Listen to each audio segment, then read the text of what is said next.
Call to order at 7 o'clock. Please rise for the Pledge of Allegiance. I pledge allegiance to the flag of the United States of America and to the republic for which it stands, one nation, under God, indivisible, with liberty and justice for all.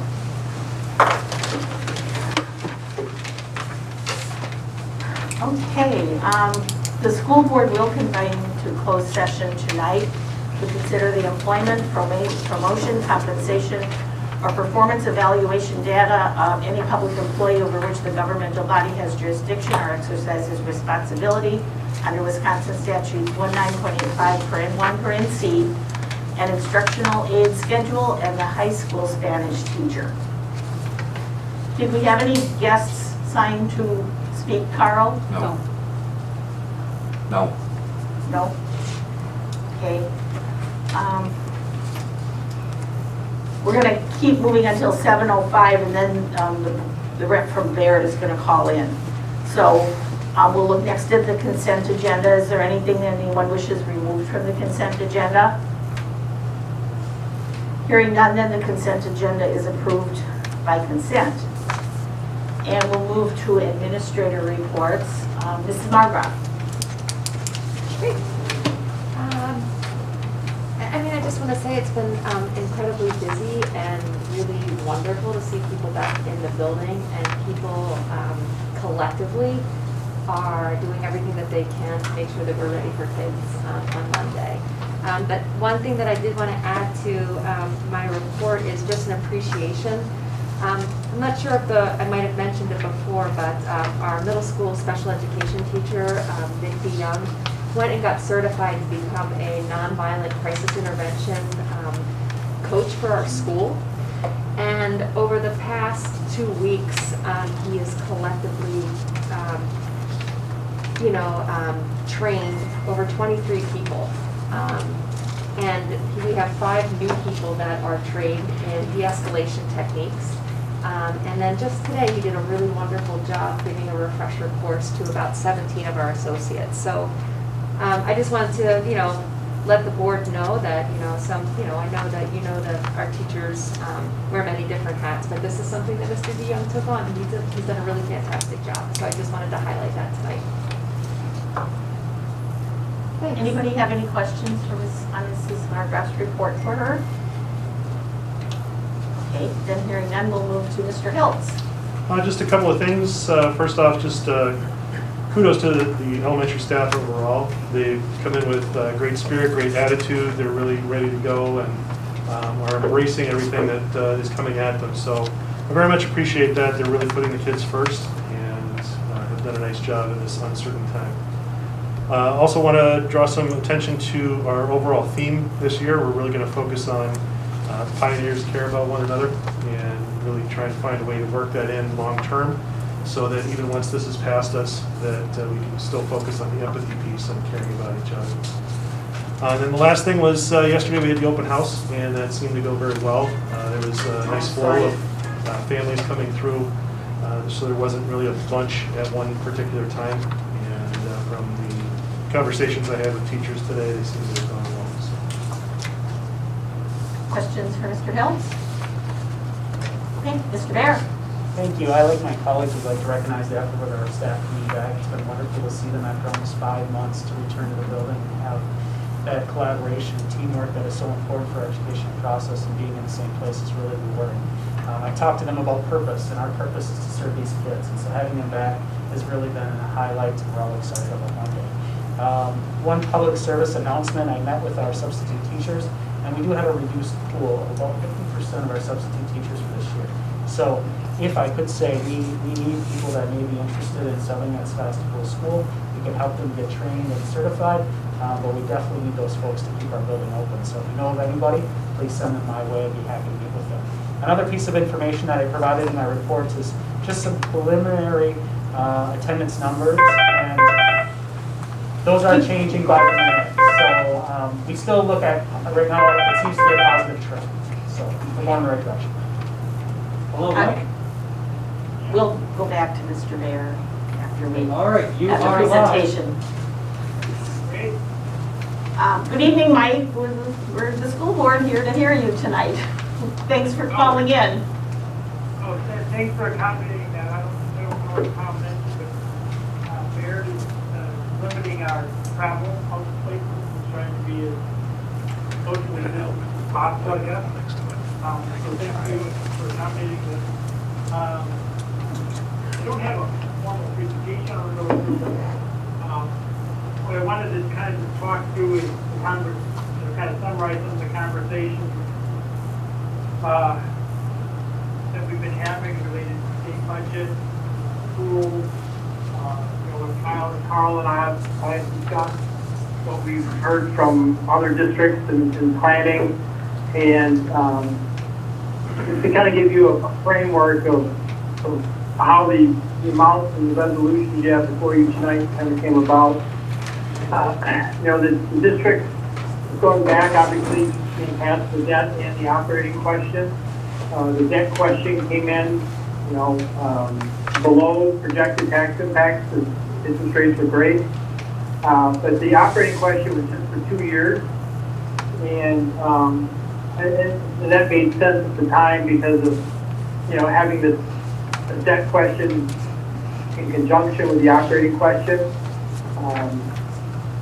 But I think now, I think a good time to kind of reconsider that time frame, which we'll touch on just a little bit. But the dollar amount the district has in place, the $2 million seems, was sufficient for its needs. Actually, this last year, the district had a bit of a surplus, which is great. And that's not unlike many other districts because of some of the closing schools and going virtual and things like that. There was quite a few districts that realized some positive year-end budget results. So we looked at district needs going forward, and there's obviously some uncertainty around the state budget, what type of funding will come. But in terms of district needs, there's a lot of unmet capital projects. There's always uncertainty around some expenditures, such as healthcare and things. And we kind of wanted to make sure the district was in a solid place without putting additional burden on the taxpayers that wasn't necessary. And that we kind of talked different options, different scenarios, and ended up kind of settling on staying at the same dollar amount, $2 million, and going for the 4 years, which will kind of provide the voters as well as the district some spacing between referendum records. This one, I'm sure the board and administration and everyone involved, it seems like you just passed the last referendum and got the building projects going, and now you're back to the voters again. And one of the things that I think is important, that we talked about this previously, is with the November effort, it does give the district the opportunity to come back in the spring prior to next year, the 21-22 school year, which is really important because like many other districts, your district has become, fairly dependent on the voter-approved revenues for operations, and the dollar amount relative to your overall budget is growing or has grown over the years, and I'm not sure how the district could operate without those additional funds that are voter approved. And so from a tax standpoint, the dollar amount of levy would stay the same. We just did an analysis, early estimate on valuation, and I sent that over to the district probably an hour or so ago. So we're estimating your property value is about 4.5% this year. I think that was a fairly close estimate, which is good. So with the flat dollar amount and rising property value, from the tax rate standpoint, for the operational referendum, you should see a decrease. And to go along with that, as I mentioned earlier, the debt came in great. The district's in a position to have the debt levy fall over the next couple of years, which gives some flexibility in terms of levy management. The district can always make the choice to levy more to pay debt down sooner, which we think is a good practice. But it doesn't require a certain levy, so if the state budget, which we have some concerns about, the 21-23 biennium budget, if it goes against you, again, your district's probably not as vulnerable if they would reduce the aid pool, because you don't get a whole lot of state aid. But it just gives you a little flexibility going into some uncertainty around the state budget. And what we're hearing on the state budget is this fall, things look like they're going to be pretty much status quo. In terms of the revenue limits, categorical, even the special ed, which we had some concerns about. We don't think the likelihood of a budget repair bill mid-year is real good. I don't think any of the legislators want to kind of go down that road and make cuts mid-year, because that puts districts in a very difficult spot. But we are hearing that the 21-23 IEM budget is going to be a challenge for K-12 education funding. So we're comfortable that the amount that's in the resolution puts the district in a good spot for the next 4 years. Does it cover every possible contingency? No, but I think it covers most reasonable outcomes in terms of school finance. And the district, has, built up a little reserve this last year, which gives it a little additional flexibility. And again, we like the idea of the 4 years just to kind of space out those election efforts. And the 4 years also will then align up nice with the next presidential election, and then the following spring, if needed, giving you 2 opportunities to renew. So with that, I'll conclude my comments and take any questions you might have. Mike, I just want to confirm what you said, that it's anticipated our property values in the district will go up by 4.5% in 2020. Yeah. Okay. The municipal numbers come out, they came out last Friday. So what we do is we kind of interpolate and take percentage of which municipality is in your district, like, you get some of Sturgeon Bay and majority of a couple of others. And we look at their growth. So when we look at the town of Egg Harbor, you have 68% of Egg Harbor is in your district. And that went up 5.9%. Now, what did the part that's in your district go up 5.9%? Or did it go up 6.9%? Or did it go up 3.9%? We don't know.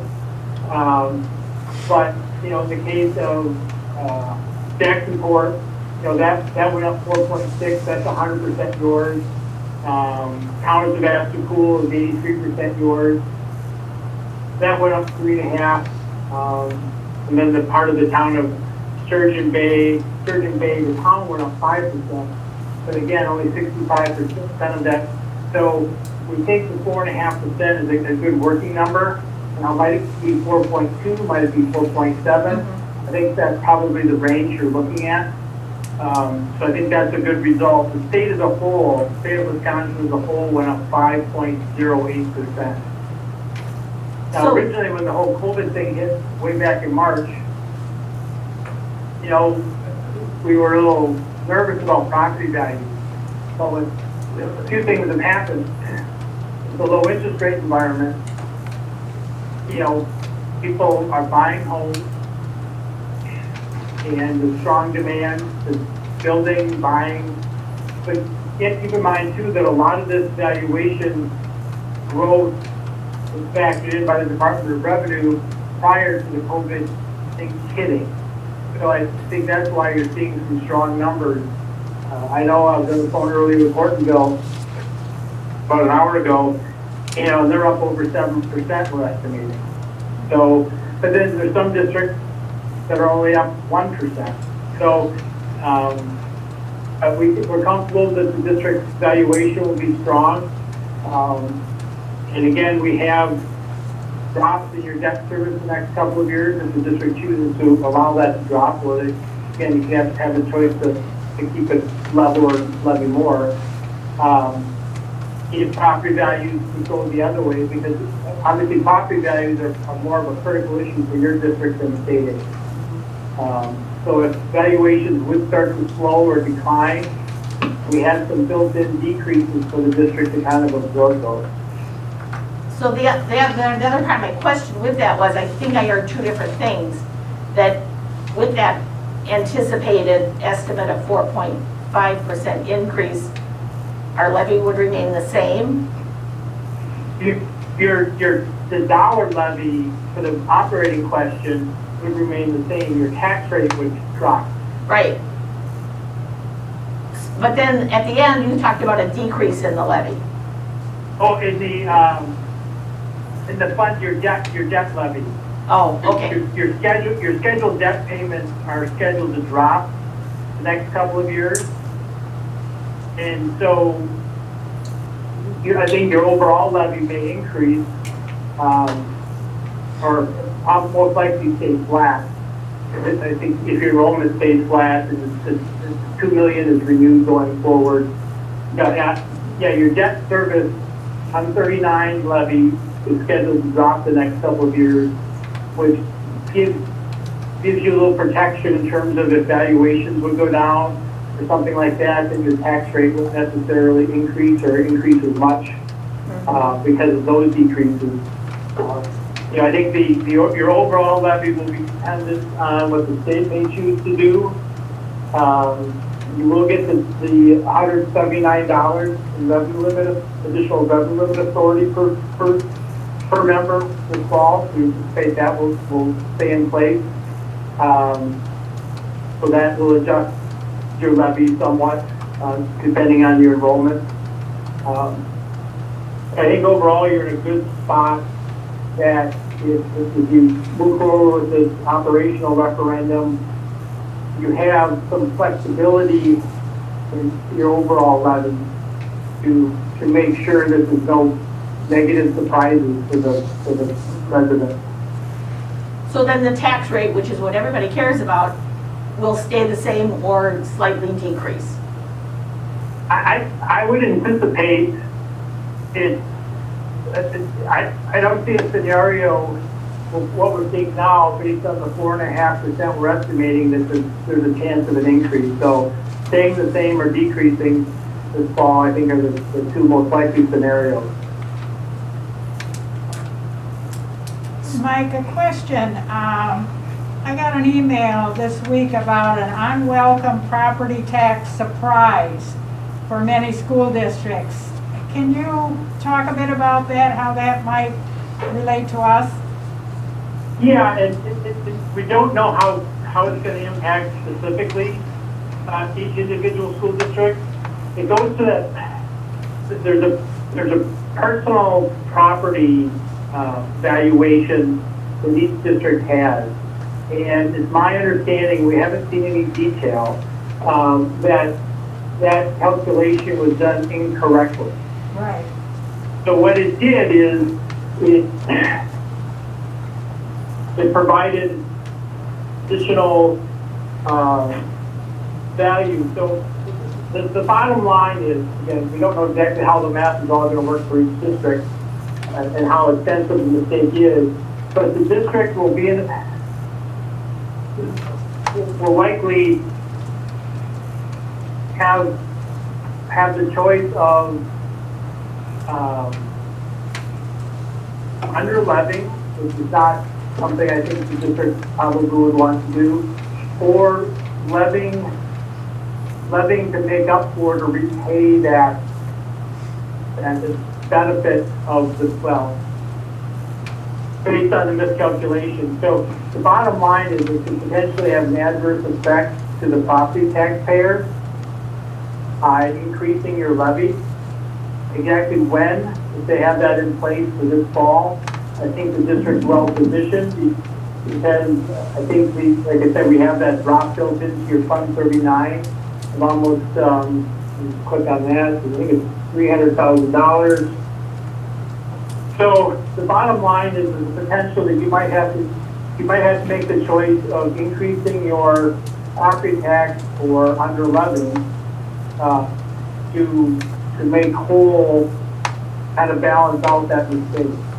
There was some proposed legislation, so there was an attempt, but it didn't go anywhere to kind of forgive it. But it doesn't seem likely. So this fall, October, there may be an additional levy. But again, I think the district's positioned so it doesn't have an adverse effect on the taxpayer. Again, we don't know the extent, but in your case, we don't think it's going to be greater than some of the drops that you have. So a little over $300,000 drop in your Fund 39 levy. So let's say that you had to levy $150,000, I'm just making that number up, it's an example, or because of this personal property tax adjustment, you still have a drop of $170,000 in Fund 39. I think your other levies should remain flat, and you had a good equalized value number, so I think the district will be okay. I thought that when I read that bulletin, I thought it was maybe a little over dramatic in terms of potential impact to the district. But we don't know for sure. You know, was it over multiple years? Was it just 1 year? So that's what we're kind of waiting for more detail. But bottom line is potential for an adverse effect on your levy. But again, we think the district's well positioned to absorb an amount that we would anticipate. And we'll work with you as more information becomes available. Thank you.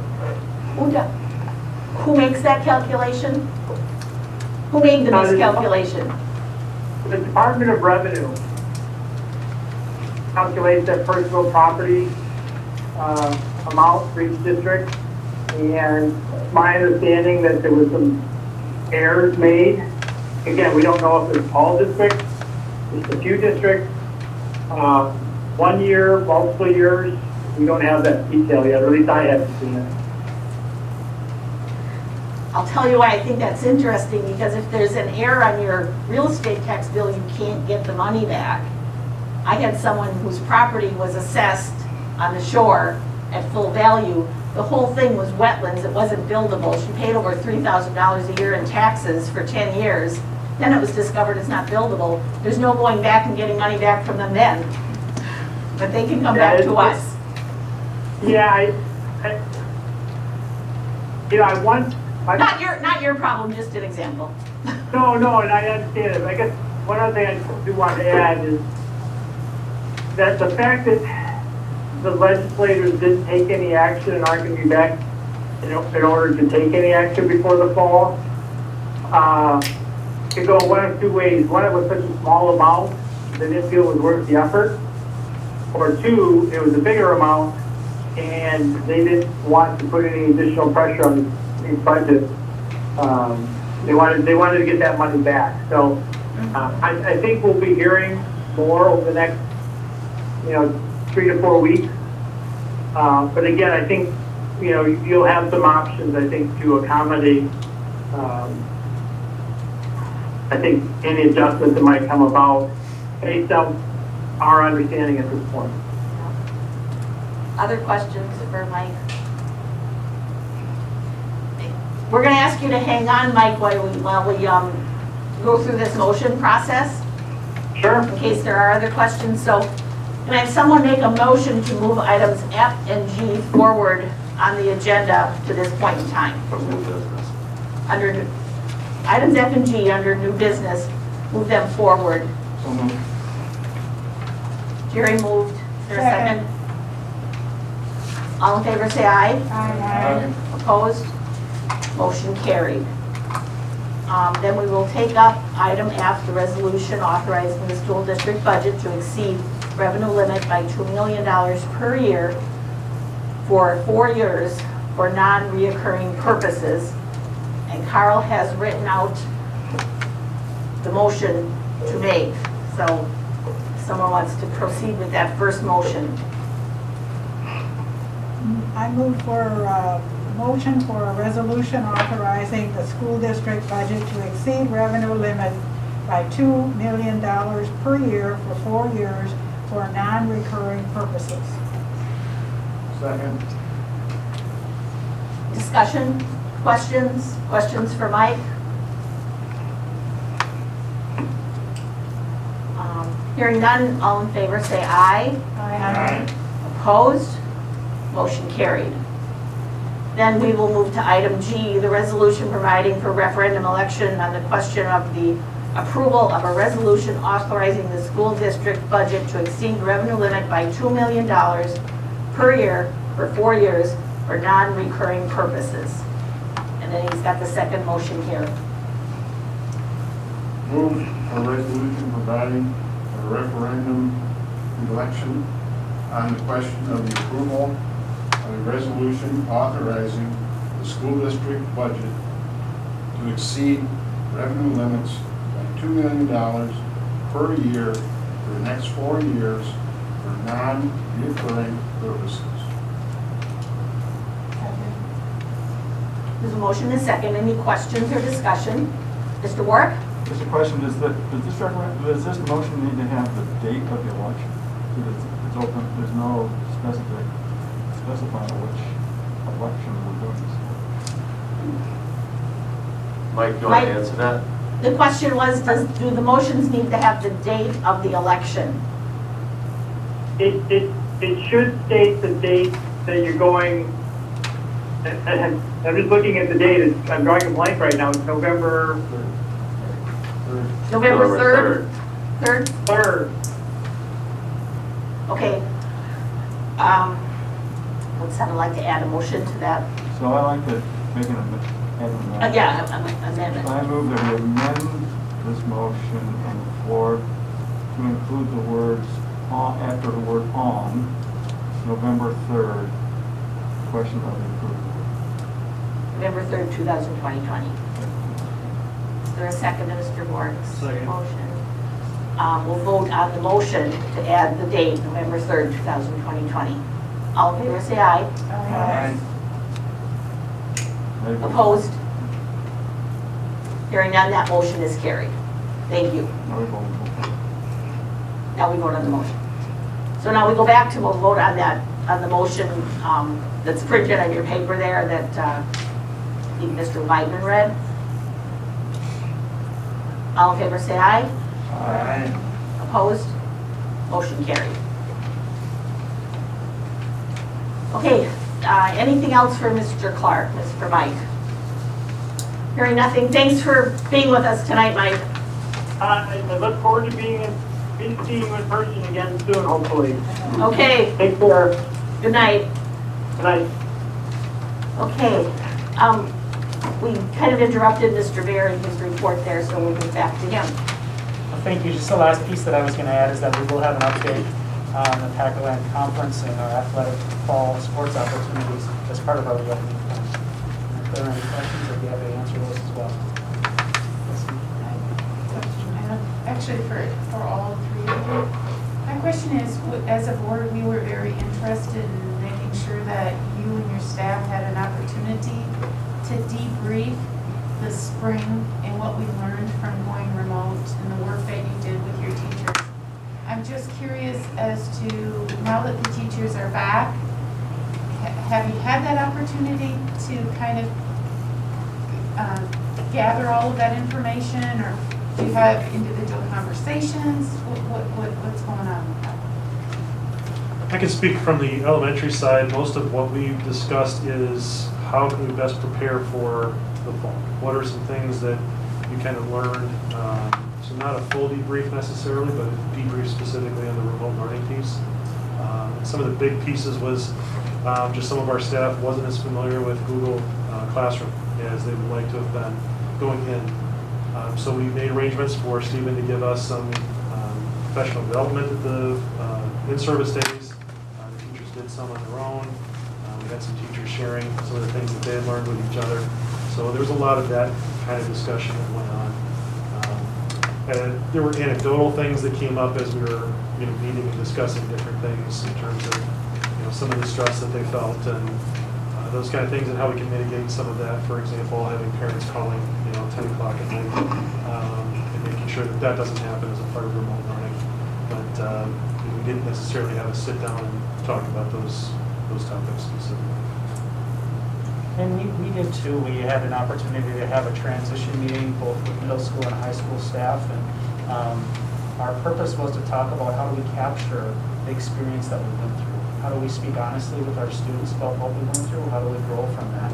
Both in the things we've learned, the technologies that we've used, but also our experience and how much we missed our kids.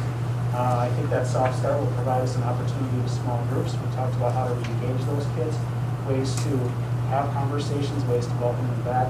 We used a lot of best practice approaches that we've researched over time. Melissa has done a good job through trauma sensitive team as well. We're going to do some group thinks and reflection, and I'll let you talk about that. I want to first say that for the pupil services staff and the special education teachers, they came in on the floating in-service day. We chose August 6th, and we definitely talked about the experience from the students' perspective, their perspective, and their family's perspective, and just spent quite a long discussion on those social and emotional activities and resources that they need to be able to implement for themselves, but also for the students to be able to come back into the building and be able to talk about what their experience was and how the teachers and associates and really everybody can support the students. So we intentionally did talk about that, and I know collectively the special education staff are going to focus on those activities for the soft opening because they all know the importance of that. And I want to say all the teachers do. I just had intentional communications with special ed teachers. But additionally, the trauma-sensitive school and the social-emotional learning, we met over the summer as well and just built a variety of resources for staff and had the opportunity, and I wasn't able to do this, I really wanted to, but I was pulled off in different meetings, but to join Mr. Bear's meeting and to join Mr. Hiltz's meeting and just talk about what some of these resources are and how they can use them. We didn't want to overwhelm staff because they already have so much on their plate, but we wanted to send the message that, yes, academics are incredibly important. We're not asking you not to do that, but we're asking you to implement some of these social and emotional activities because if students don't feel safe and they don't feel comfortable, it doesn't matter how much academics you give them right away, but just really to read your group and understand what they need. And I want to say overall, talking with the rest of the team who did speak to those groups of people, the message was definitely received. And we're going to continue to work with staff every month by providing more activities. But this month is just about how do you connect again? What are those re-engagement activities? And then as the school year goes on, bringing up more topics to help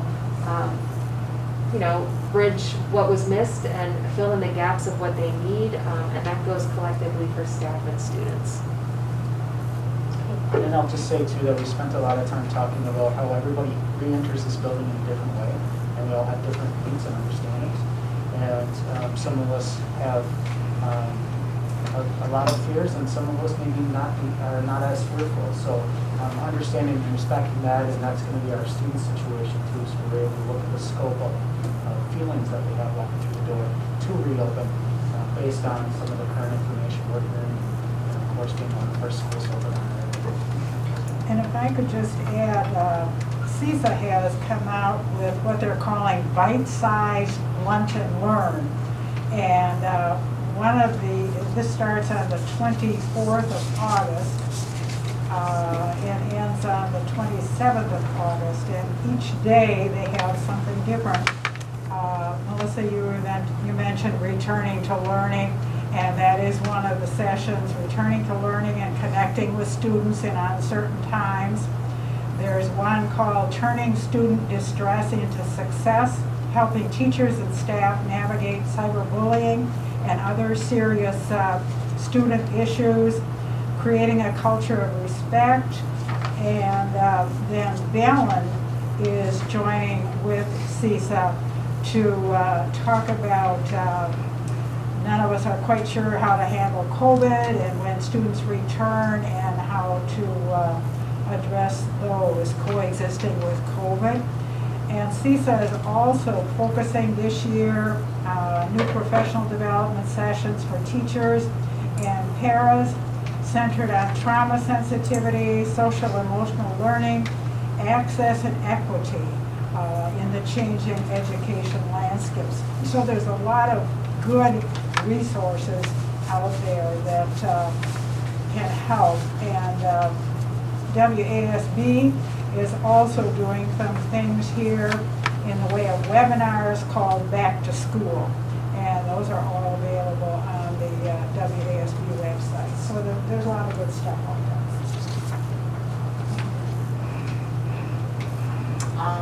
In reality, though, you're really, not to play on the name, you really are pioneers in this stuff. 'Cause we're going down uncharted waters. I agree. And you are actually, so you're going to do some stuff right, some stuff wrong. Because we've never, and no one else has ever been here. So, Sure, I've said over and over again, it's tough not having all the answers to the questions, but what is even tougher is not knowing what the questions are yet. Right. You know, and that's kind of where we're at in some of the situations. is there stuff going to happen that you haven't even thought?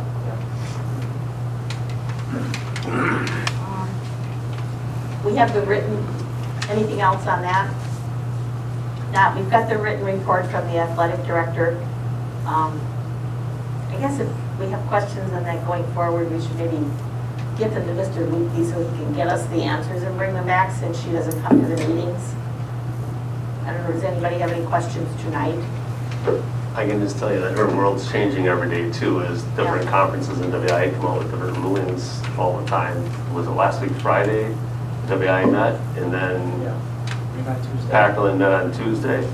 So, and the middle school conference met on Monday, so she can't put in her report what she knows because it changed on Friday, Monday, Tuesday. So, Mr. Yeah. Mackey, can I add one thing? Yeah. Just from the gifted and talented perspective, you know, Mrs. Tank has done a great job connecting with those families and introducing herself and to the staff too. and she's had individual meetings with each parent. She really has, so it's just, it's been nice because that connection is there, because even though, you know, the educational landscape has kind of changed a little bit, but we're still honoring, you know, the gifted and talented portion. So, you know, it's been wonderful to see her connect, and she's making a real effort to be able to do that, so it's been And nice to see. likewise, when on her gifted and talented report, I guess get the questions to someone before the meeting I'd be happy to answer so that. that then the answer can come back to us during the meeting Absolutely. directly. Superintendent's report. I'd like to just highlight the school nurse is now full-time.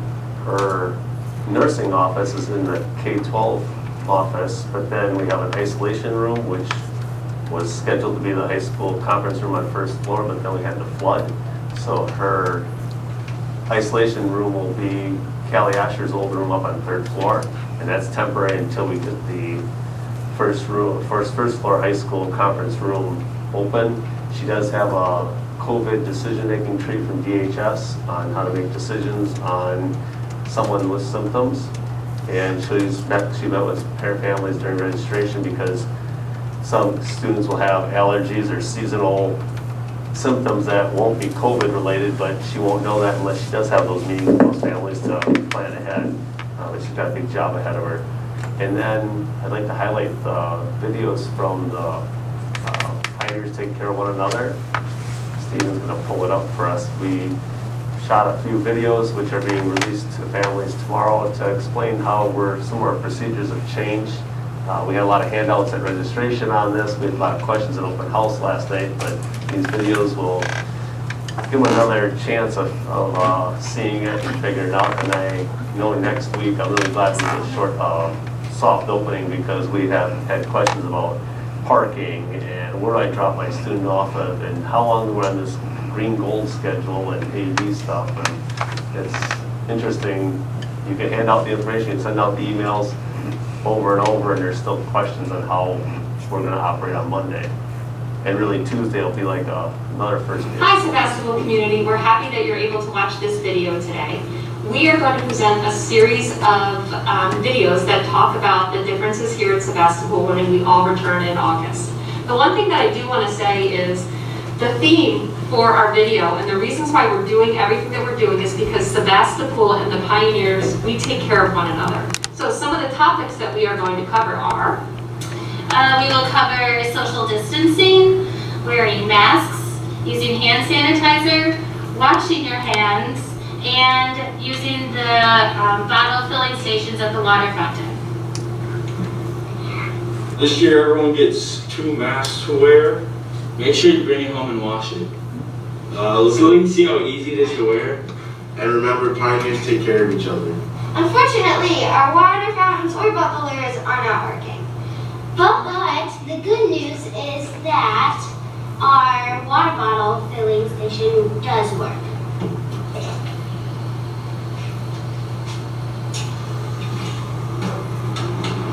So make sure you bring one. This year our classrooms are going to look a little different. You must stay 6 feet apart as much as possible. All Sevastopol students will have to stay 6 feet apart. And we're doing this because pioneers take care of each other. Hi guys! Another way we like to take care of each other is by washing our hands. Washing is at least 20 seconds. Hand sanitizing stations will be placed all over the school. When you see one, use one.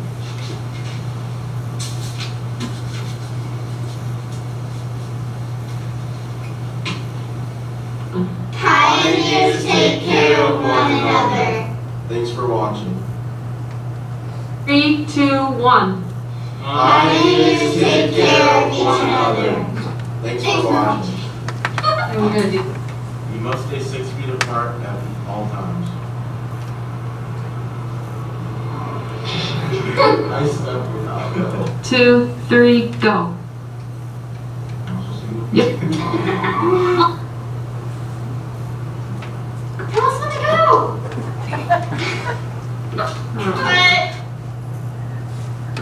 Hello, Sevastopol. I'm Kyle Lippy, Superintendent, and I have Officer Mark Gilsbeck with me. He's our SRO. And for this year, for 2021 school year, we have all traffic coming in off of River Road and entering our grounds off the Pioneer Way. Students and parents dropping off will all head down this way. Student drop-off morning starts at 7:45 a.m.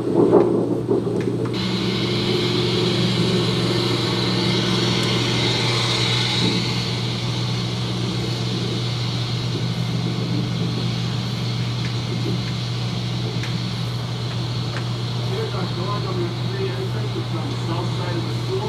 This will be the drop-off spot for grades 6 through 12.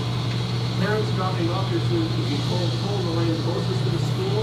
The outside lanes will be used to pass and go to the front of the school. The south entrance of 7 will not be accessible for students and parents coming to school or for those that are off the River Road. Barricades across the driveway. So the parents can all Our 4K and 5K students will enter through door number 2. Our 4K and 5K staff will be here every morning and evening to greet your student and dismiss them at the end of the day. You want to stay in the same lane as you come around the corner, stay to the right. Then we could have to go through the other door, so we can get traffic back in. Our front entrance, door number 1, will be students in grades 1 and 2. If you have students in multiple grade levels, you will have to make multiple stops around their school building. Door 19 will be for grades 3, 4, and 5. This is our final drop-off spot. We're asking parents to stay in their cars for pickup and drop-off this year to limit the number of people that are in our building. Doors will be locked, so also when you're done picking the children up and you're ready to leave, we're going to be just like last year. We leave out the north driveway. The left lane is going to be turning left, going south to Sturgeon Bay. The right lane is going right up north. If you do happen to be or have to be in school and you need to park, this last parking spot is not a parking spot. That's going to back up our traffic, and we're going to have a backup in parking lot as well. We thank you for watching our video on pioneers taking care of one another. And if you have any questions, please contact one of the principals, Mrs. Margraf, our Pupil Service Director, or myself. Thank you.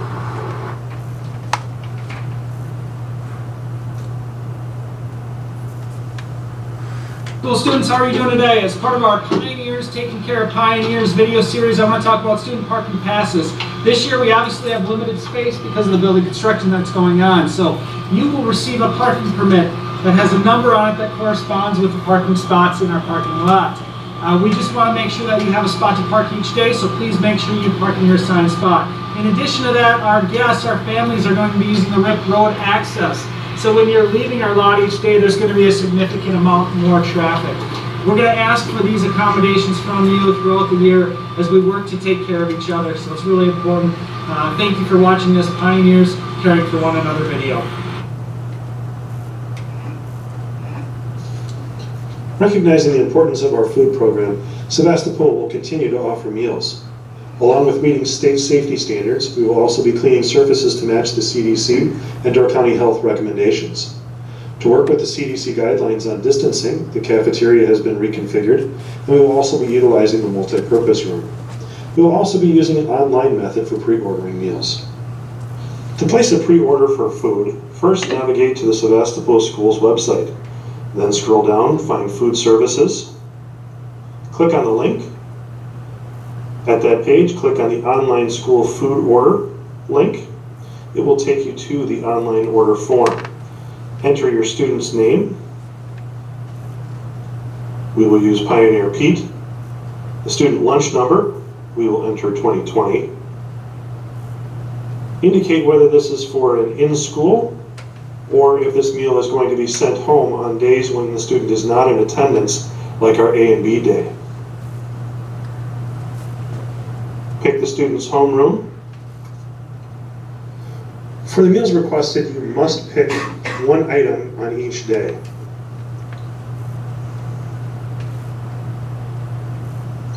Select your beverage and indicate if there are any dietary restrictions or if there are no restrictions.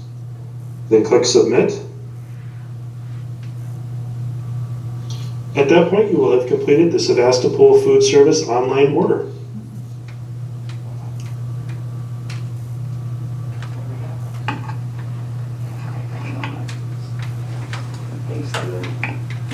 Well, those were great.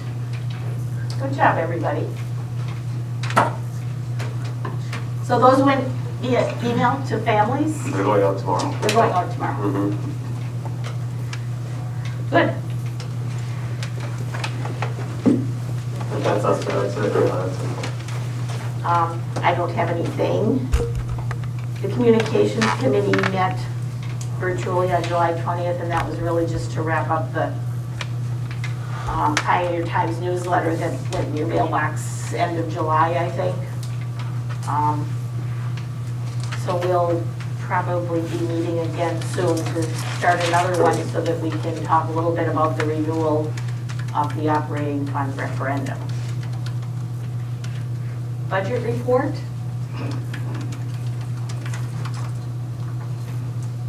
So far to date for this school year, we have spent $87,768 on COVID-related expenses. That's everything from plastic dividers to hand sanitizer to signage, extra cleaning supplies, odd items as well, like Tanya Hassenegger for her band has masks that go over the horns so that they don't project out liquid out of them, you know, the vapors that come out when they blow through a horn. There's a ton of supplies there, and we have plenty more expenses coming in there. It's not factored in the increase of cost of the school nurse and any additional staffing we'll have at this point. We are receiving a federal grant of $54,208 from the CARES Act. We have to share that with Zion Lutheran School because they're the private school within our district. And hasn't been decided exactly how that money gets shared, if it's per pupil and a percentage there, or if it's based on your free and reduced lunch rate. The legislators are discussing that and they'll come up with a ruling, but the maximum is $54,208. We did not qualify for any of the JERS money, and we haven't heard of any other federal money that's coming our way at this point. So the expenses will outweigh our revenue at this point. Carl, anything else you want to point out? Not next week, the week after, we're supposed to have our audit. I haven't heard from the auditors what they want ahead of time, so as of right now, August 31st through September 3rd, we're supposed to have our audit, the yearly audit. So, other than that, Just to add, I continue to connect with Senators Baldwin and Johnson regarding more federal funding, and I did send them information on some of our expenses, like the hiring of the nurse and some of the other supplies and so on. They did respond, but of course, we have no action yet, but I know WASB is carefully monitoring this too. Yeah, we're keeping a running tally of our expenses for That's COVID. good, that's good, Yeah, I we're didn't need keeping that it. again. Every time a purchase request come in, we say, okay, is this COVID related or just normal operations? But it's, Good. and right now it's flooding in the request for items. The dollar amount might be negligible, I really don't know what the breakdown is, but Zion has students from Gibraltar too, so. doesn't matter. It doesn't matter, It because doesn't their matter. building is in our district, they physically reside here, and their enrollment is up this year. Yeah. They had 21 students last year, they'll have at least 28 this year, they may have up to 40. And the majority of them are coming from Gibraltar because of the remote learning that Gibraltar's having, and they want in person, so they. I don't they think stay they're in going, place. they're not going up that high. They have 28 for sure. They have 28, And they they're have- not gonna get to 40, they have registration and. No, well, they have 42 interested. They didn't have a, well, whatever. Right, they won't get up to 42, but there is a potential for it, right? And we have to take, well, okay. Actually, they set limits on their enrollment in each classroom Yeah. just at the last meeting, because people are interested in them. And with enrollment, we have remote learning going on. We've had some families choose homeschooling. And if we have a homeschooled child who was our former student, that per pupil allotment we won't receive this year. So, and that will have a residual effect because it goes against your 3-year rolling average. So it'll have a long-term effect for us around here. There is a declining enrollment exemption, but that only is for 1 year to let you down easy. So if we do have students choosing homeschooling or remote learning or attending in person, that's going to negatively affect our budget. And we won't know that until 3rd Friday in September. That's where the legislature should come in, or the rules get changed, because those rules were based on normal times, normal situations.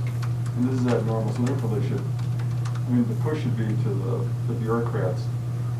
These rules don't apply, it's kind of like, Yes, the only thing is they have a state budget they have to adhere to, and the state budget's going negative, and K-12 education is approximately 30% of the state budget, and they have to come in line. So, yeah, I get it, if we're losing students, what are you gonna do? And they can't change the revenue limit worksheet midstream because there's only so much money to split between all 422 school districts, and there's a formula, and they can't change the formula, and they don't want to repair the budget for this year, so we'll pay for it in the future. And we've been trying for years to get them to change the funding formula without success. So I would not anticipate any changes anytime soon in the funding formula. Do the homeschooled children have the same access to extracurricular? They can participate in our extracurriculars, correct? Yeah, that's allowable. That changed, I don't know, 3, 5, 6 years ago maybe? Well, this is maybe a question for later when we talk about the back to school, but it kind of falls in line with that. They have access. What about the students that are choosing remote learning, do they have access to all the extracurriculars? We'll talk about that in the plan, but yes, it is. I've been in contact with Mary Gerberg, our lawyer, about that multiple times. She has not provided me with any written document at this point, but I've talked to her, I don't know how many times the last 3 weeks. You know, Carl and I had a long talk with her this morning. Anything else in the budget? Then the building project and existing building report. Okay, existing building, the 1965 portion of the building had new windows installed with screens. The windows pop out and pop in, and so the screening's a little different. It's unique, but it's better for our building. The music wing has all their cabinetry installed. The elementary gym has been redone. So what else on this in the existing building? Well, then we had the flood. The air conditioning unit from the 1965 part froze up and broke a coil, and so we had water damage. We have a $25,000 deductible on our property insurance. The adjuster has been out. It affected the high school gym floor. The custodians did a good job getting that mopped up quick, and there shouldn't be any water damage on the gym floor. We had it resealed in July, so that was fortunate for us. And the custodians got the water off in a timely fashion, so it didn't sit there very long. And the restoration company said if it hasn't buckled by now, it won't buckle. So we're pretty much out of the woods on that. But then it leaked through the floor into the ceiling of the high school girls' bathroom, which won't be ready for next week for school. But the restoration company has torn out the ceiling. Well, the custodians drilled holes in the ceiling to let the water drain down. They had about 3 or 4 inches of water in there. And then the isolation room, the old high school conference room, again had 3 or 4 inches of water, and it was carpeted. So the carpet is being ripped out. The gluing on the carpeting had asbestos in it, but the way they're applying the new flooring, it'll be sealed so it's safe. But we had to take a step of testing it and getting it through because the restoration company wouldn't work on it until those steps were taken. And then it leaked a little bit in the cafeteria wall, but that's not so bad. And then it went down to the girls' locker room, but it just sat in the doorway. So those areas are okay. But those 2 rooms have quite a bit of damage to it, plus the air conditioner. So, yeah. Is that the new unit that was put in off the building here? No, it's in the mechanical room. If you're in the 1965 gym, you walk into the right and you go up those 4 steps. It's in that room there. Yeah. And it was caused by when we switched over the electrical from they did switch the power over for the new addition. It turned off and the fan for the AC didn't turn back on. So the ice built up on it, a big chunk, and then it busted the coil on it. So How old a unit is it? I don't know what year it's from. Patty, any idea what year? I don't think it's, that's one that Johnson Control, I think, just worked on not too long ago. Yeah, I don't know how old's the unit. It's old. It's old, but we still use It was working. Right, it was working, right.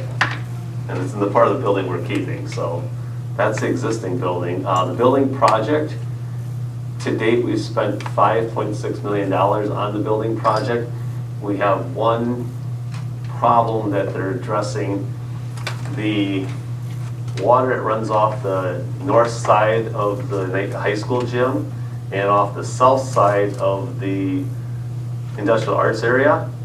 And then the east side of the 1924 section of the building all come in that back alley between the locker rooms and the industrial arts wing, and it all runs to the new addition. Well, they are concerned, the construction crew is concerned about ice and ice logs building up during construction this winter. So they're gonna put in a permanent drain underneath, get that water out of there. But the permanent drain, we're only gonna use on a temporary basis because when it gets done, they're gonna have another drain on both the north and the south side of the new addition, running it out the retention pond, out across the, underneath the parking lot over here. So it's gonna cost about $24,000 maximum for that permanent solution, or the temporary solution, but it'll be a permanent feature we'll have, so. How many retention ponds have they put in for that? One. Just one? There'll be one, yeah. So entire, One, the entire, and it'll be on the northeast corner. you would have thought they put in more than one. I don't know, I don't know how many detention ponds the project takes, I don't know that. But, Yeah. yeah. That's the surveyor's work. Anything else on the new construction? Today we had the walkthrough with the fire chief, and we had to reroute some exits for fires. There is door number 6, which is down by the cafeteria, is an exit, and it goes right into the construction site. If we would have a fire or a fire drill, the construction workers would also be participating in that and assisting with the kids going out that, but we rerouted some rooms with conjunction with the fire department, which way would be best for those folks, and there's 3 classrooms assigned to go out that way at this time. And then within the next month, though, door 6 will be no longer accessible and we'll go to door 5, so we got to make an adjustment in our plans at that time too. But the fire chief was good with it, so, yeah. Okay. Any questions for Mr. Lukey? Anything else you want to report on, Sue, legislatively? No, I think I added what I had at other points on the agenda already. Thank you. Okay. We'll then move to old business and the reopening plan. We're still on schedule with the reopening plan as possible. I'm talking to Mary Gerberg about students remote learning and not participating in extracurriculars. She said that you have to have equity in that, and if they're staying home for health concerns, then they should not participate in extracurriculars. But if it's not a health concern, we should allow them to participate in extracurriculars, so we should change that tonight in that part of the plan. And she said we should judge on a case-by-case situation. I don't want to put our athletic director or our principals in the position of judging someone's health conditions. So we're going to go with what the parent tells us, and if they want their student to participate, we're going to allow them to participate. That's the chance they're taking by coming to school to participate in those, because I don't want to get in the realm of you're healthy, you're unhealthy. We're not doctors, and that's not our job. It's not the school nurse's job. And I don't know, anything else about the plan that's changed at all? I understand that DHS has issued guidance now for managing an outbreak. They Just did. came out. We got that on, it was either Tuesday or Wednesday, Yeah. we received that. And DPI has declined to give any new guidance to us. They promised it for a couple months here, and now the latest this week was they declined to give us any new guidance. So we will stick with our plan at this point and see how the soft opening goes and move forward from there. So you're looking for us to approve this plan as presented tonight? Correct. Well, no, with the change for the athletics. With the that was change for the just within the last, Yeah. we talked earlier this week and today again, Are there any other questions or points of discussion on this? Kyle, at this time, did you want me to talk about the athletic plan? We can talk about it, so go ahead, yeah. Plan, okay. Sure. So yesterday, the Pac-Land Conference released a public statement, and I did share that with you in regards to reopening our athletic seasons. You may be aware that last Friday, WI gave us the opportunity to take our fall sports and move into the spring season. As of today, at about 3 o'clock, I was told that 13 conferences will retain their fall sports as is. 2 conferences will move all their fall sports to spring, and 6 conferences will retain some sports and move others to the spring season. So it very much is mixed. As we sat down as a Pac-Land conference, we looked at our local opportunities to play, because that's what we're really looking out for, is our athletes' opportunities to go forward and have a season. We realize that the health circumstances right now are not good, or the outlook is not good, so our ability to move to moderate or low is probably not good right now. But we know that this isn't a 6-month issue. This could be a 12-month or even an 18-month issue that we're looking at. So are we in a better situation in the spring? We may or may not be, we don't know. So the next thing we got to look at is, if we do make a change to the spring season, do we have other competitions, or can we play other schools? We kind of have to go along with our conference, because those are the games that our kids would play and compete in. We looked at that and our conference was pretty set on at least trying this fall season. So then we looked at, are there other conferences in our region that are considering this change and there aren't many? So if our school was to make a change to spring, we'd probably have to travel great distances. We'd have the conflicts with other sports that are being offered at that time. We'd have a shortened season. We wouldn't have concluding events like tournaments and so forth for all of our sports. So there was a lot of talk, discussion, Mr. Lidke was involved, Mrs. Tank, myself, on what would be best. If we start this fall season, and we're asking for your guidance here, if we start this fall season and we don't complete 50% of the practices or 50% of the contests, we can still move it to spring. But best case scenario is we think we should at least try. If we don't get to 50%, we then have an opportunity to make a decision to move. Moving is an option. It's not a great option either. And so I think that's why you saw the majority of the conferences stick with trying in the fall, because you move to spring, you have weather issues, you have gym spaces, you have other sports. We got to think that our seniors, this is their last opportunity, so we have to do the best we can. And then the last consideration for spring is our circumstances may not be any different or worse. So that's kind of a summary of probably, 10 hours of discussion. So there's a lot in the last 3 days. So, any questions about that? So I guess as part of the reopening plan, we would like the school board to kind of give us permission to follow the conference. And we did vote with the conference. It was a unanimous decision because we want to remain consistent. But you'll see as part of the actual motion that it is individual board decision. So we cannot make a motion that the board always directs our decision. So you have the ability to change whatever you wish. And then did you talk about medium and low for competition? Yeah, kind of. As a safety precaution, we have to keep in mind that we are in a 4-county conference, so Oconto, Brown County, Kewaunee County, and Door County. And if you look at the infection rate, some of them are higher, and some are on the higher end of the state. I won't point anything out. But we want to make sure that when we're traveling, we're sending our kids to a safe environment, we're not bringing anything back, or vice versa. So we're recommending that it be at the moderate or low level in order for a competition and our team to travel to that area. Now it extends beyond that for a football conference. So we're in the Florence County, we're not in other counties.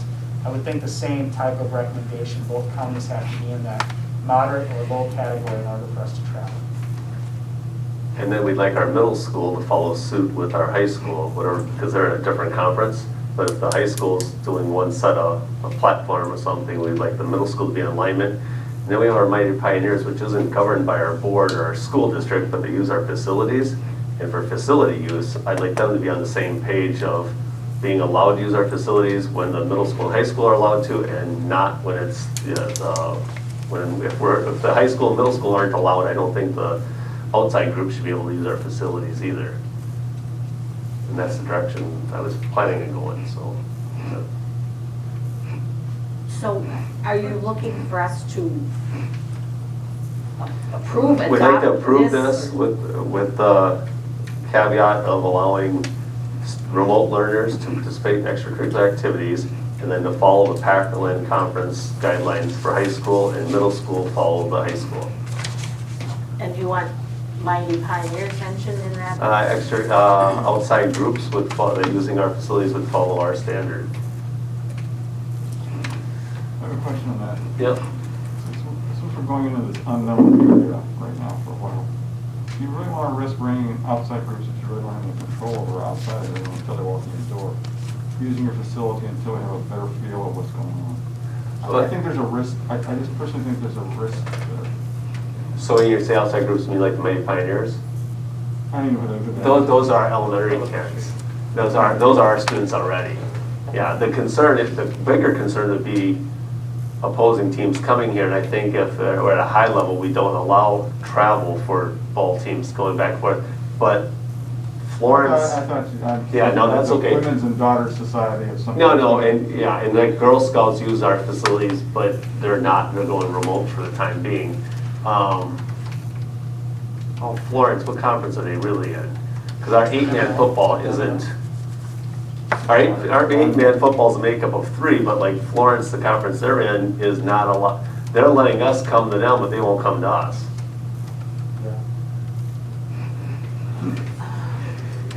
And that's their conference up there, because our eight-man football team is made up of 3 conferences, and, because some people have 11-man football, and so the conference that Florence is part of says, we can't travel to you, but you can come see us, come to our place. So the Packerland is going with only traveling if you're medium or low, not in the high category.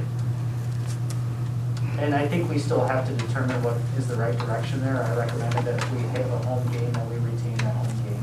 We don't want to have any additional travel necessarily, especially right now. We don't have to, but I think we still have to respond to that question through our conference, to this 3-school conference. So the 3-school conference is established for football. We have 2 11-man conferences that were put together and 1 8-man conference that was put together to make us all whole. And the WI acknowledges that, otherwise we might change it.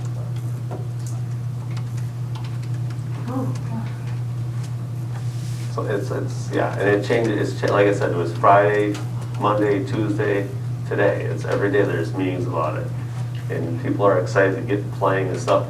For our teams, if they have a team meal, we're gonna treat it like the school lunch, where it's a self-contained lunch. We're not gonna have potlucks like they have had in the past. I mean, we're not serving food in our cafeteria, so we'll do box lunches like Jimmy John's or Subway or something like that. If they want to do team lunch and they're gonna social distance and items like that, that's how we're gonna treat that, so.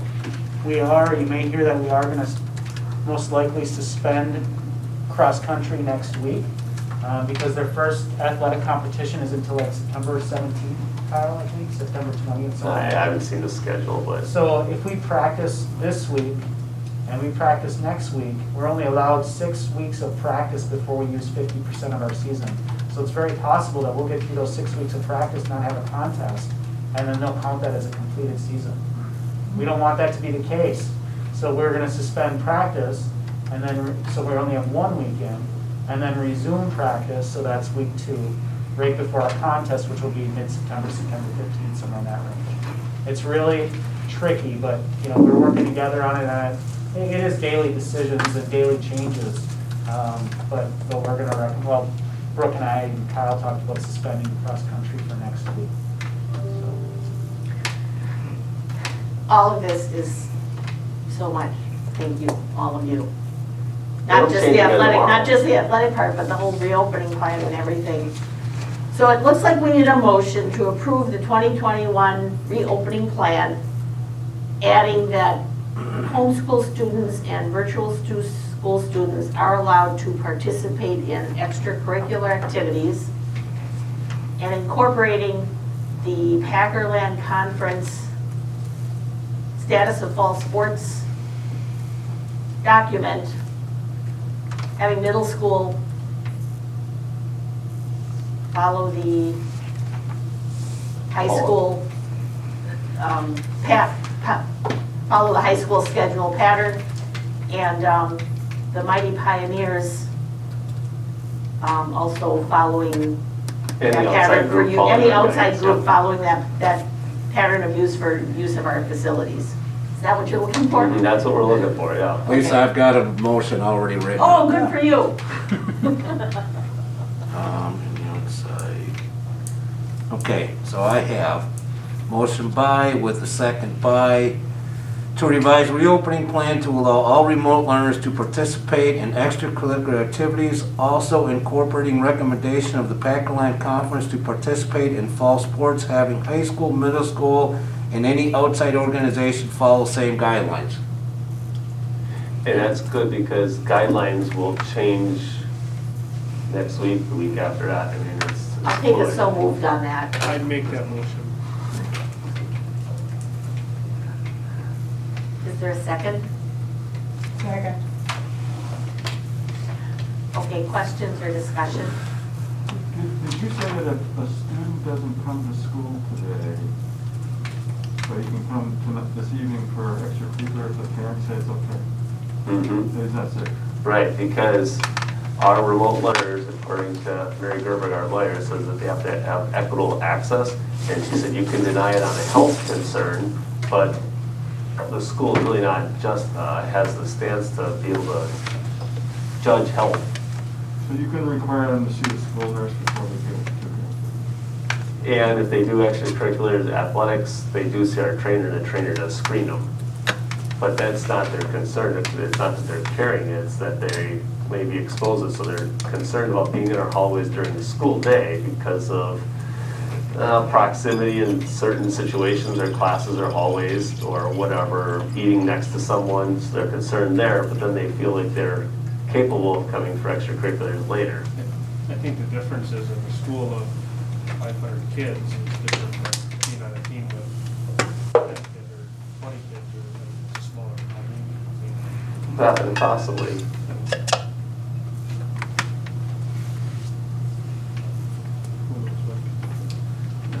Well, we've heard a lot of opinions in the last month.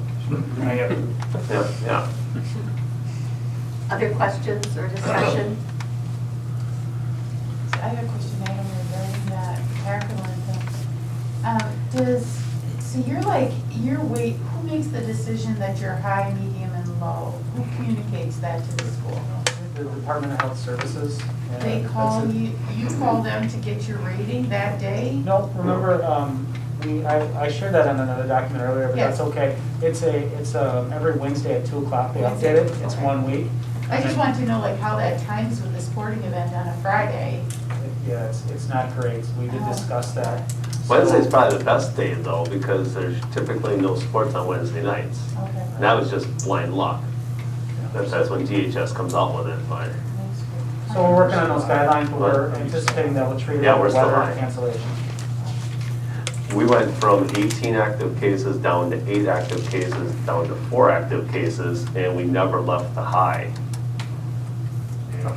The criteria is, if you follow that, it's very confusing.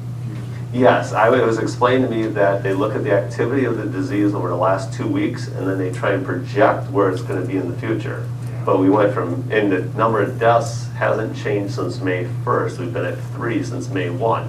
So we've gone 3.5 months without any new deaths, and we did go from 18 to 8 to 4, and we remained high. So I don't know how it gets down to medium. How does it? The state determines it. Right now, there are like 6 to 8 counties in the moderate level, everybody else in the state is in the high level.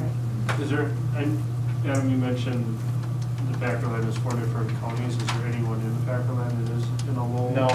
That everybody is? We're probably one of the safer counties based on the data in our conference right now. And, yeah, we were in the moderate level about 3 weeks ago, and we've since. I bet it's been longer than that. Going month of August, we've been in high. Yeah. We're in the high. Yeah, we're in the I was high. just curious if, like, Peshtigo, I know is up in. It doesn't affect us, but Gibraltar's going to go virtual until we're in moderate or low, their schooling. So are their kids going to participate in?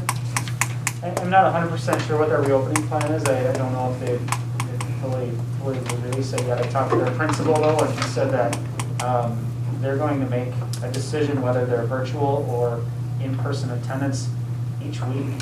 Yeah, it sounds like, based on the number of new infections over the last 2 weeks, I think, is my general understanding. I don't have their entire plan, but, so they said they might go in and out of athletic competitions, potentially, but I don't think they're done finalizing their plan. That makes a whole other, okay.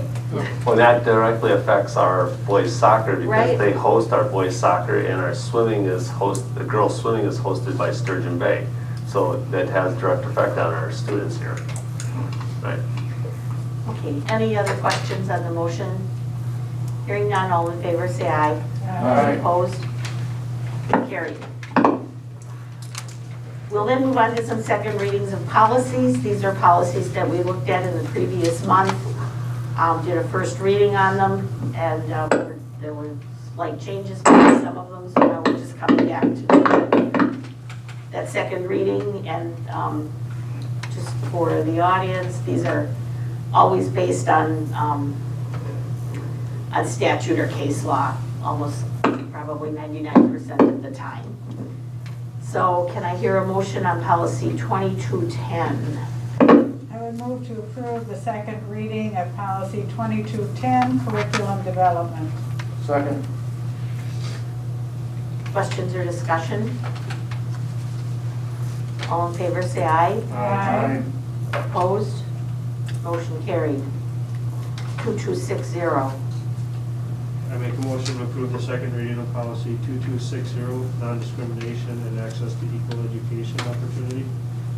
Second. Questions or discussion? Hearing none, all in favor say aye. Aye. Opposed?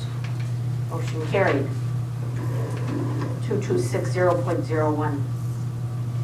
Move to approve the second reading of policy 2260.01. Section 504 ADA, prohibition against discrimination based on disability. Second. Questions or discussion? Hearing none, all in favor say aye. Aye. Opposed? Motion carried. Policy 2261. I move to approve the second reading policy 2261, Title I Services Replacement Policy for 2261.01. No. We're replacing 2261.01, is that correct? That's correct, right? Yes. Mhm. Is there a second to that? Second. Questions or discussion?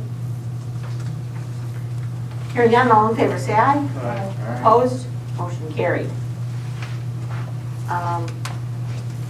Next one.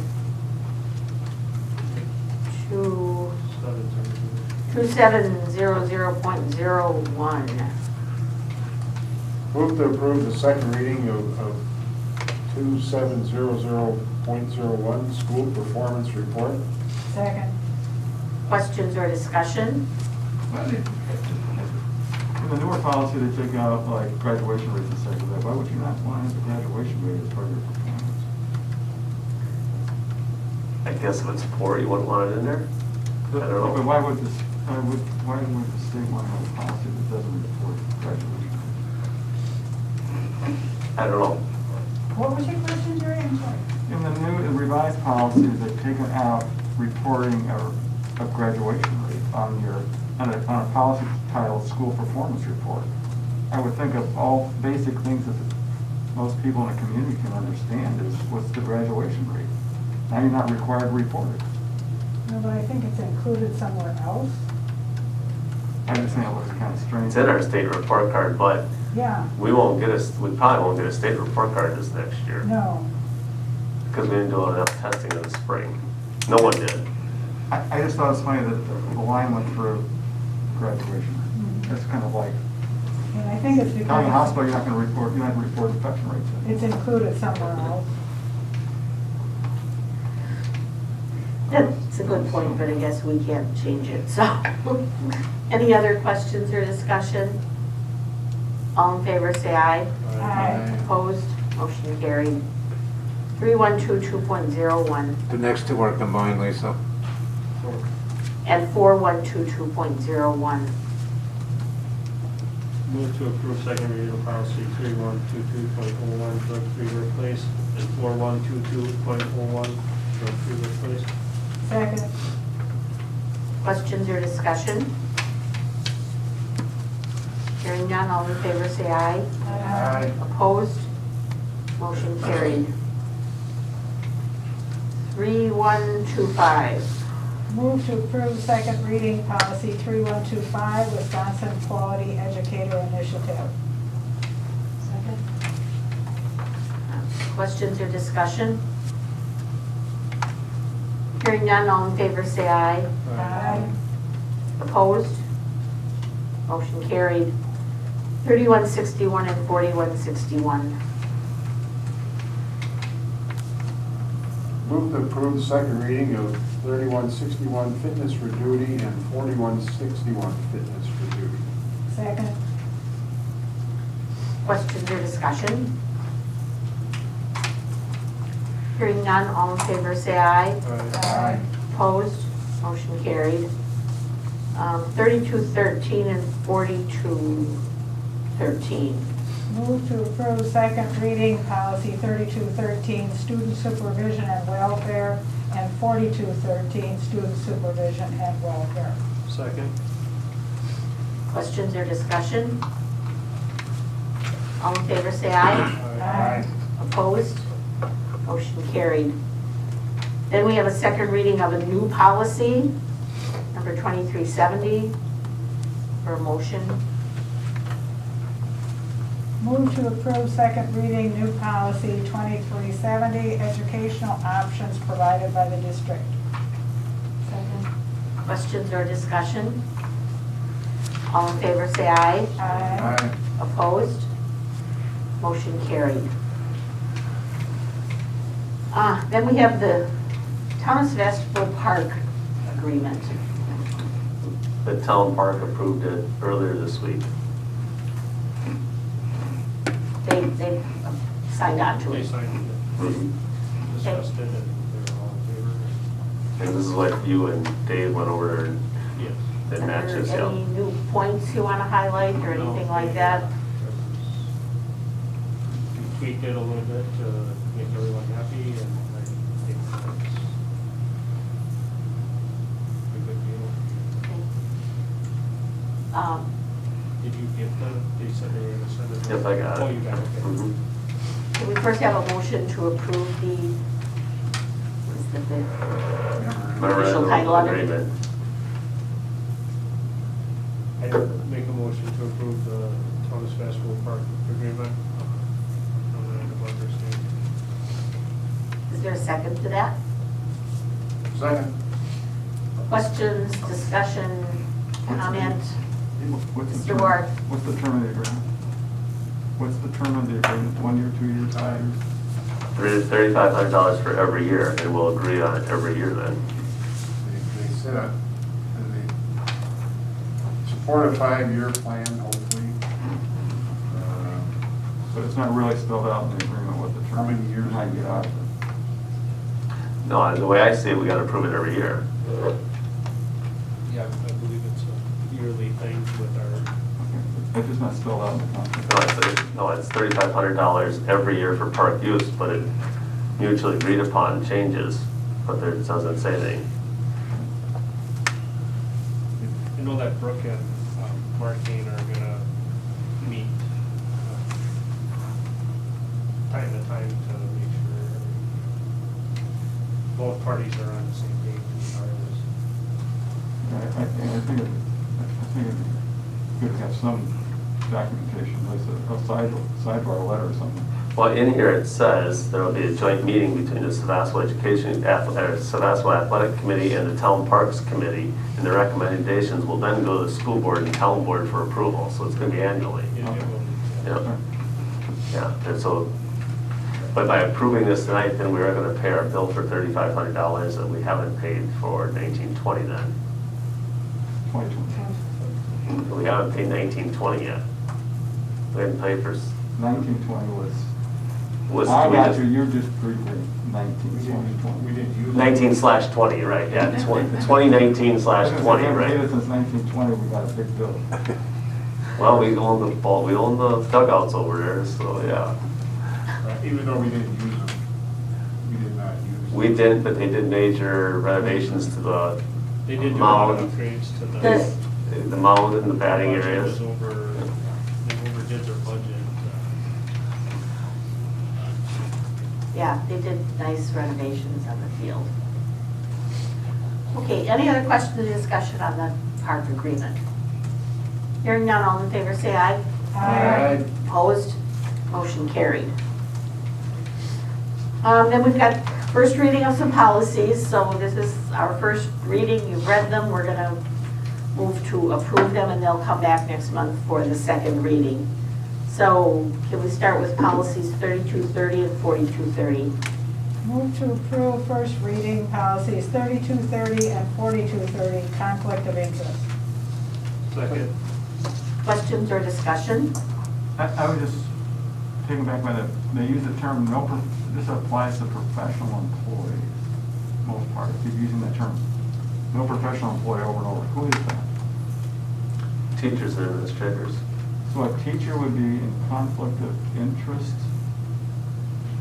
Because usually you don't take conflict of interest policies down to staff levels. They usually stay at the level where decision makers are that can make decisions which are of interest. So I was just thinking you could have a staff person, a teacher, whose husband's work has some type of a company that they're profiting off of. Does that put her or he in a conflict of interest? See, if at the board level or at the executive level, if you were giving a contract to the window washers and your wife owned the window washing company, you could not vote on that. You had to declare a conflict of interest. But saying that this goes all the way down, maybe I'm not an attorney. Right. But saying this goes all the way down to your staff, considering the community we live in, there must be, I just find it strange that you would take that down to the staff levels being a conflict of interest since they don't make decisions in those type of areas which put you into conflict of interest. You know what I'm saying? I know what you're saying, exactly. And I kept reading that over and over. And when you're in a small community, the number of window washers available are limited, right? Well, I mean, we use innovative printing. I mean, he's got a good point. We use innovative printing. Right, and we try and balance it out with the other. Like, you try to balance it out, But the spouse there doesn't make that decision on who to use unless, well, they could. If she wanted something individually for her classroom, oh, I need it printed, I'll get, here's what I'll take my business, right? Right. I mean, and ultimately the principals and higher up, we sign off on it, and we should catch that, but they have the responsibility of not being biased in that area, putting the district in that light. Does this come from us or This comes from Neola. Yeah, this is legally approved by Wisconsin Yeah. attorneys. Yeah.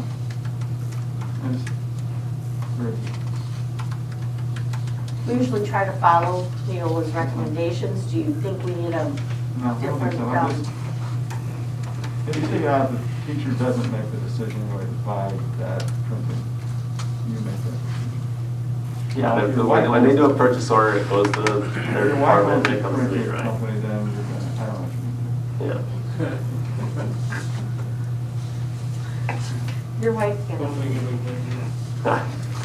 Any other questions or discussion on that? Hearing none, all in favor, say aye. Aye. Opposed, motion carried. 3340 and 4340. Move to approve first reading policy 3340 and 4340, grievance procedure. Second. Questions or discussion? Hearing none, all in favor, say aye. Aye. Opposed, motion carried. 3362 and 4362. To approve the first reading of 3362 and 4362, employee anti-harassment. Second. Questions or discussion? Hearing none, all in favor, say aye. Aye. Opposed? Motion carried. 341902 and 441902. Approve the first reading of 3419.02 and 4419.02, privacy protections of fully insured group health plans. Second. Questions or discussion? All in favor, say aye. Aye. Opposed? Motion carried. 3430 and 4430. Move to approve first reading policies 3430 and 4430, leaves of absence. Second. Questions or discussion? All in favor, say aye. Aye. Opposed? Motion carried. 3431 and 4431. Move to approve first reading policies 3431 and 4431, employee leaves. Second. Questions or discussion? Hearing none, all in favor say aye. Aye. Opposed? Motion carried. Then we have the Title IX policy for discussion and action. Now, this one's different because the law changed and we have it in place by August here. Margaret and I had to be, attended training with Mary Gerbig on this because you have to have 2 people trained by August here to have this in place. Melissa, you want to talk more about that? Well, it was a really interesting training, you know, definitely learned a lot. You know, Kyle and I definitely have, you know, to work together. If any complaint were to come forward, we were given a lot of information on how to proceed with a complaint, how to investigate and ask the right questions in fairness to both parties. And we're given pretty detailed description about what we need to do. So the training was incredibly informative, and I think we both left with knowing what we need to do. Mary Gerbig is going to provide more information for us in the future, but it's something that Kyle and I will take on together as a team and represent the school and the staff and students as best as we can. And it's good that we have 1 female and 1 male, and it's good that there's 2 of us in case it's involving one of us, so, yeah. Okay, so then we'll look to start with the motion approving the Title IX policy. I would move to approve the first reading of the revised Title IX policy. Well, and this is the final reading too, because it has to be in place in August. Okay. Yeah. The first and final. Mhm. Second. Okay, other questions or, How does the staff become aware of this policy now? I think that's a good question. I think Mr. Wickey and I discussed that, but I'd be more than happy to inform them. You know, that was something that we did not talk about in service. That was never mentioned in the training. It wasn't, yeah. That's something that we can talk to Mary as far as what is our responsibility.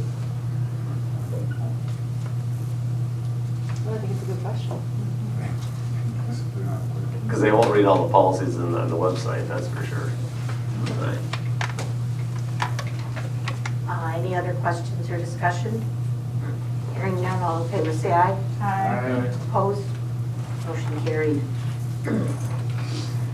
Then we have some resignations. Bus driver Tim Fletcher, look for a motion to approve Tim's resignation. So moved. Second. Questions or discussion? We'll just thank Tim for his years of service. Yeah. Yeah. He was great. Maybe after COVID's over, he'll come back. If COVID gets over. I hope so. All in favor say aye. Aye. Opposed? Motion carried. Joel Schowski, middle school girls basketball. Move to approve resignation of Joel Schowski as middle school girls basketball coach for 2020-2021 season. Second. Questions or discussion? All in favor say aye. Aye. Opposed? Motion carried. Elizabeth Jorgensen, cook. Move to approve the resignation of Elizabeth Jorgensen. Second.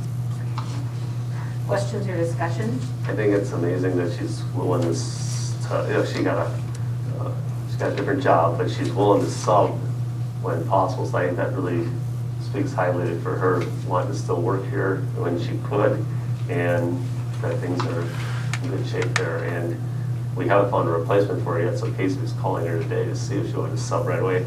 And I don't know what her availability is, but good for her for bettering herself, but also great that she's willing to help us out when she can. All in favor, say aye. Aye. Opposed, motion carried. And then Carrie Rentmeester, high school Spanish. I would move to approve the resignation of Carrie Rentmeester. Second. Questions or discussion? I'd like to thank Carrie for her years of service. She's done everything from teaching advanced Spanish to ELL aide to ELL coordinator, program coordinator. She's taken on a lot of different roles for us. Been a wonderful collaborator in our community. I have to ask this question. On a late notice like this, There's a breach of contract for $1,000. She has one more pay period for the 1920 school year. The last pay it goes out on August 30th. We cannot hold the $1,000 from her unless she agrees to have it withheld. We can't garnish wages without permission. You invoice her? But You invoice? I've already sent her a letter, yes, but we haven't heard back from her. So at this point, Carl can't hold the funds. But we can go to small claims court and we can do a garnishment of wages that way. Right. But because we do not have, it's not in our basically what Mary Gerbic said, because it doesn't specifically state in the teacher's contract to authorize that, we can't do it. Right. So we may be changing our So contract. then we should change our contract. We may be changing our contract next year. How will we be doing exit interviews with these individuals? Yeah, exactly. Same company has done the other ones. So. Questions or discussion? Okay, all in favor, say aye. Aye. Opposed, motion carried. Then we have the WASB Region 3 election notice. Sue has held this position for the past 3 years, or 3 years. whenever Mike Bleckup from Green Bay resigned, she was elected. So it's time to nominate her again, and then we'll fill out the appropriate paperwork. So I guess I'll look for a motion to nominate Sue today for the Region 3 Board of Wisconsin Association of School Boards, Region 3 Board of Directors. So moved. Second. Questions or discussion? thank you. Thank you. Thank you. Thank you. All in favor, say aye. Opposed? Motion carried. Then we have the seclusion and restraint report. For this past school year, we had 10 seclusions and 10 restraints with one student. He is a special education student.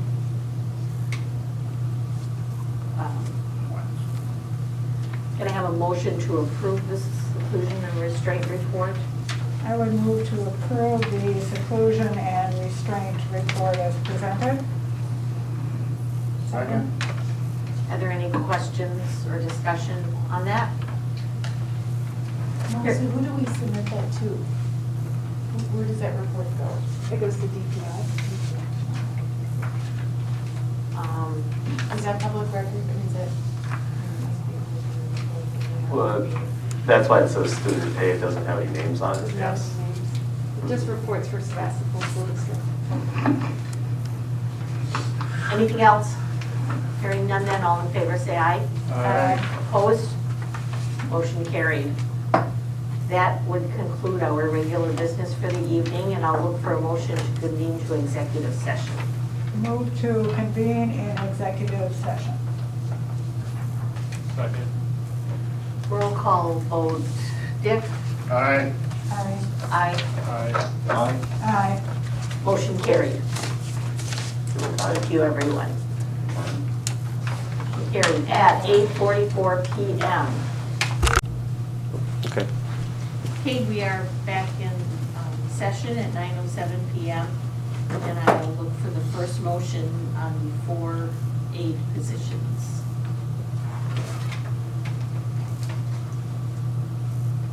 Sailors? You want me to take minutes and do the motion? Okay. I'll move to approve the increase of 3 aides times, their time due to COVID by 4 hours a day, and 1 aide in the ELL Spanish area, 4 hours per day.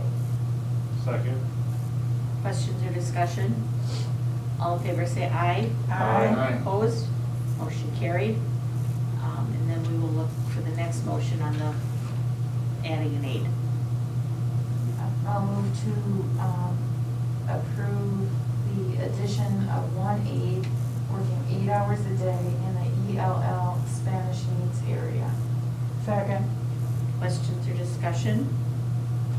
All in favor say aye. Aye. Opposed? Motion carried. We have the annual district meeting on August 25th. The time escapes me, I think it's 6:30 p.m. 6 o'clock is the tours. 6 o'clock tour, with the meeting following that at 6:30. 6:30, yeah. And our regular school board meeting on September 17th, 2020, unless some emergency occurs due to COVID. And the annual meeting is where? Right here. Right here? Yep. Our meetings will be in here until, because they're using the multi-purpose room as a cafeteria. Yeah. Is there a motion to adjourn? So moved. Second. All in favor, say aye. Aye. Opposed? Motion carried. We are adjourned at 9:09 PM.